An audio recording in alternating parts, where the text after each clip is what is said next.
Dorothea Ellen Puente foi uma assassina em série americana. Na década de 80, Puente comandava uma hospedaria em Sacramento e assassinou vários idosos e pensionistas que moravam em sua hospedaria. No episódio de hoje, Dorothea Puente, a senhoria assassina. Olá, sejam todos muito bem-vindos. Este é o Conversando com a Jay. Aqui a gente fala sobre tudo que vocês quiserem.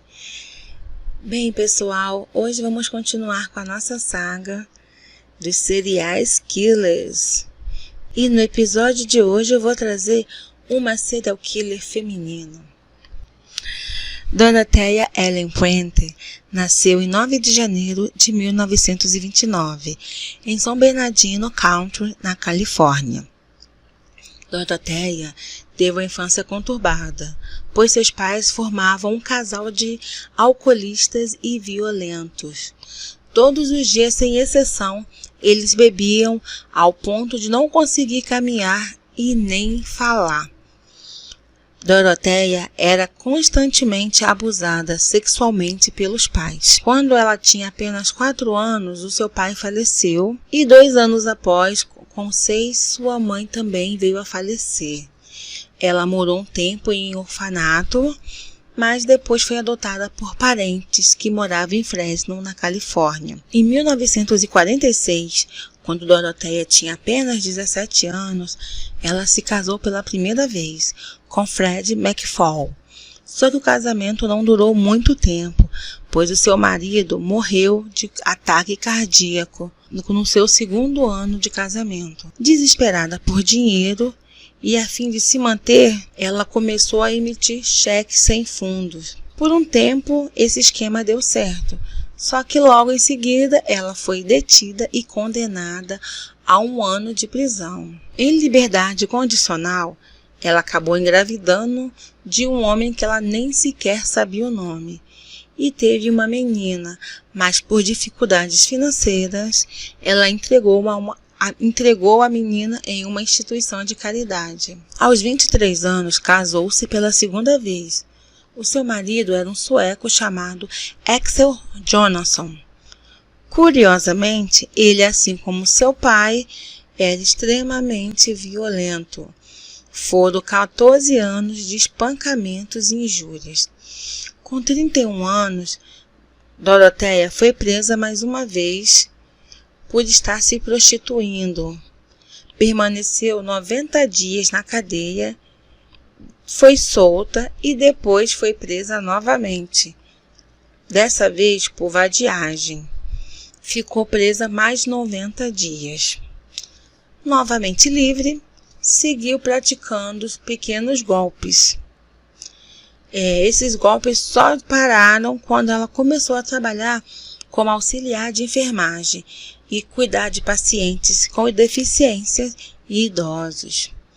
Quando tinha 37 anos, Dorothea finalmente se divorciou de Axel e casou pela 3ª vez com Roberto José Puente, sendo o sobrenome que ela ficou conhecida. Roberto tinha apenas 19 anos e foi mais um relacionamento muito conturbado. O seu jovem marido era muito infiel e o casamento durou apenas 2 anos. Logo após se separar, Dorothea assumiu a gerência de uma instituição de caridade em Sacramento, com 16 quartos. Ela concedia abrigo e comida a indigentes e idosos. Além da renda dos aluguéis, ela recebia o benefício do governo por isso. Os vizinhos, no entanto, começaram a notar certa estranheza na rotina do local. Um homem sem teto, abrigado na instituição, apelidado por Dorothea como chefe, passou a cavar no solo e no subsolo da casa. A vizinhança percebeu esse movimento em razão de que o andarilho estava sempre levando destroços com o carrinho de mão. O que era chão do porão foi então coberto de laje. Finalizada a obra, o chefe nunca mais apareceu. Aos 47 anos, Doroteia encontrou um novo companheiro, chamado Pedro Montalvo. Ele também era alcoolista e muito violento. A união nem durou um ano, deixando Doroteia bastante frustrada. E depois disso ela passou a frequentar bares à procura de homens idosos que já recebiam aposentadoria. Além disso, ela ainda continuava praticando os seus pequenos golpes. Ela foi acusada de 34 crimes e voltou para a prisão. Em liberdade condicional novamente, continuou com seus delitos. Quando tinha 52 anos, alugou uma casa na F Street, número 1426, em Sacramento, que passou a funcionar como pensão. Foi neste local que os crimes foram se tornando cada vez mais graves. Suas vítimas. A sua primeira vítima foi uma companheira de negócios e amiga, chamada Ruth Monroe. Na época, ela tinha 61 anos. Ela estava vivendo na pensão de Doroteia e, certo dia, amanheceu morta por overdose de codeína e paracetamol. Ao explicar o ocorrido à polícia, Doroteia informou que Ruth estava deprimida por causa de um término de relacionamento. Os policiais então fecharam o caso como suicídio.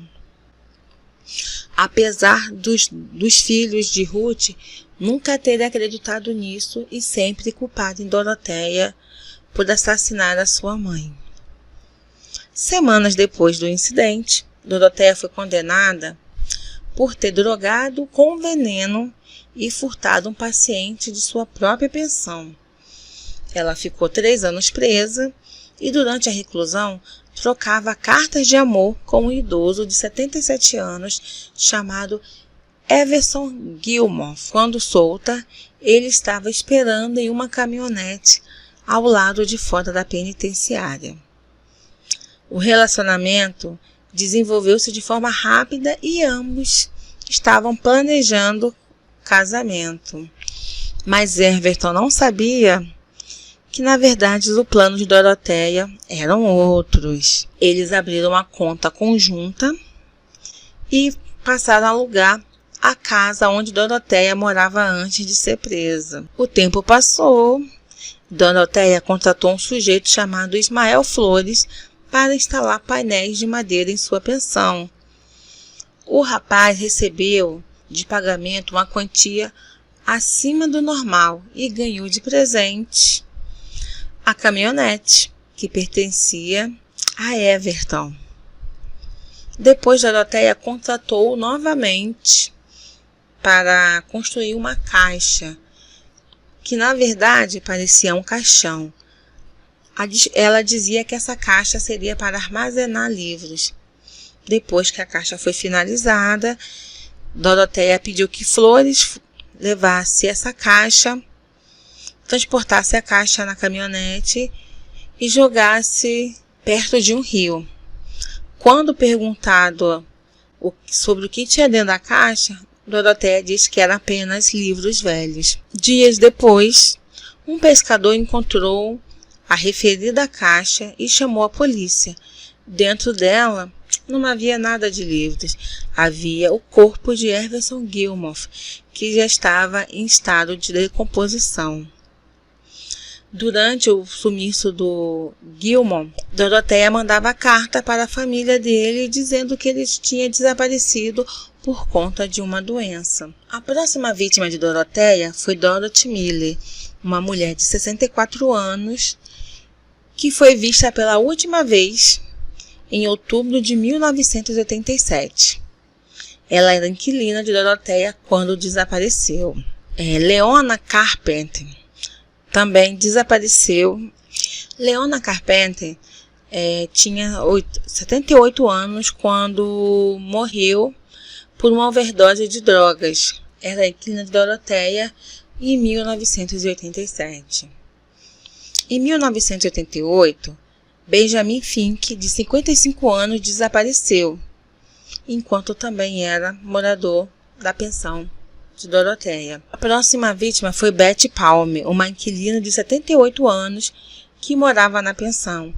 Ela foi encontrada no quintal sem a cabeça, mãos e sem os pés. James Gallop era um inquilino de Doroteia e que tinha 62 anos. Antes de viver na casa de Doroteia, ele sobreviveu a um ataque cardíaco e uma cirurgia de tumor no cérebro, mas não conseguiu sobreviver à casa de Doroteia. É muito triste isso. Vera Faye Martin, ela tinha 64 anos quando foi morta, e quando ela foi encontrada, os investigadores suponham que ela tenha sido enterrada viva, pois os padrões de sujeira ao redor do corpo indicavam que ela estava tentando sair da cova, e seu relógio ainda estava funcionando quando ela foi descoberta. A próxima vítima de Doroteia foi Bert Montoya, e foi por causa dele que ela foi presa. Álvaro Bert Montoya nasceu na Costa Rica em 8 de setembro de 1936. Ele foi descrito como sendo um homem gentil. Ele passou muitos anos vivendo nas ruas e em abrigos, pois ele tinha transtornos mentais não tratados, incluindo esquizofrenia. Bert tinha 51 anos quando foi morar na pensão de Doroteia. Ele foi levado para lá por um assistente social chamada Judy Moisés. Quando Judy o conheceu, ele estava em situação de rua. E ela tinha um conhecido, que já morava na casa da Doroteia. Esse conhecido era John Sharp. Ele já era inquilino da casa da Doroteia. E quando ela questionou ele se o local era bom, ele falou que era um ótimo local. Ela foi lá, conheceu a casa. Aparentemente estava tudo bem. Os idosos, as pessoas que moravam lá eram felizes. E ela conseguiu que Bert fosse morar lá. Passado algum tempo, a Judy ligou para saber como estava Bert na pensão. Doroteia atendeu e disse que ele tinha ido ao México para visitar um irmão. A Judy achou aquilo meio estranho, mas Doroteia falou que ele voltaria em 2 dias. Ela falou, não, daqui a 2 dias eu volto a ligar. Dali aos 2 dias, ela voltou a ligar novamente e Doroteia falou a mesma coisa, que ele ainda estava no México, que voltaria dali a 2 dias novamente. A Judy começou a suspeitar daquilo, mas esperou os 2 dias de novo. Quando esses 2 dias chegaram e o Bert não estava na pensão, ela fez um boletim de ocorrência informando o desaparecimento de Bert Montoya. O detetive John Cabreira e mais 2 oficiais foram até a pensão, onde entrevistou Doroteia e John Sharp. John confirmou a história de Doroteia, que Bert tinha ido para o México, só que quando Doroteia não estava olhando, quando a polícia estava indo embora, ele conseguiu passar um recadinho para o policial. Ele entregou um papelzinho que dizia que era mentira, que Doroteia mandou ele mentir. O detetive olhou o quintal e viu que o jardim estava mexido. E ele pediu autorização a Doroteia para escavar o local. Ela relutou um pouco, mas autorizou. Os policiais começaram a cavar. E qual foi a sua surpresa quando acharam cadáver humano? Agora aquela casa era cena de um crime. No dia seguinte, uma equipe de policiais e peritos forenses escavou todo o quintal e encontrou mais 7 corpos. E esses corpos estavam contendo a droga Dalmane, que é uma droga usada para tratar a insônia.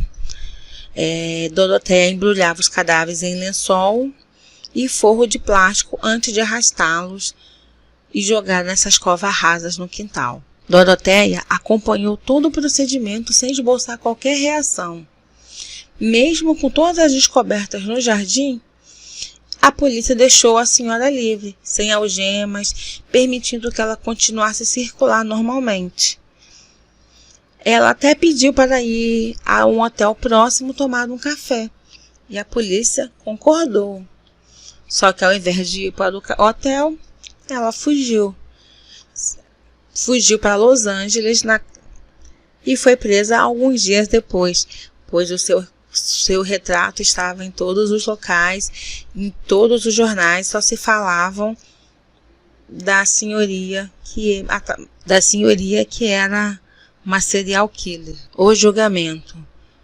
A notícia de que uma senhora havia matado vários idosos e pessoas que moravam em sua casa repercutiu muito em todo o Sacramento, em toda a Califórnia.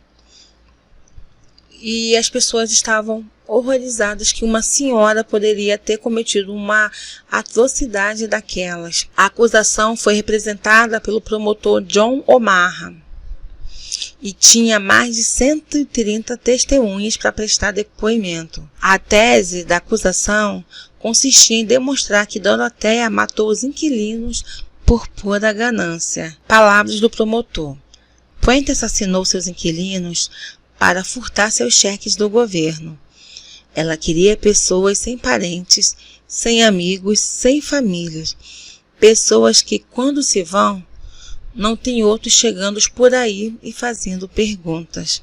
A defesa foi representada pelos advogados Kevin Climo e Peter Vaught. E eles sustentavam que os inquilinos não tinham sido assassinados, mas morreram por causas naturais. A defesa também dizia que Doroteia não chamou os paramédicos quando os inquilinos morreram, pois ela temia perder sua liberdade condicional e tinha medo de voltar à prisão.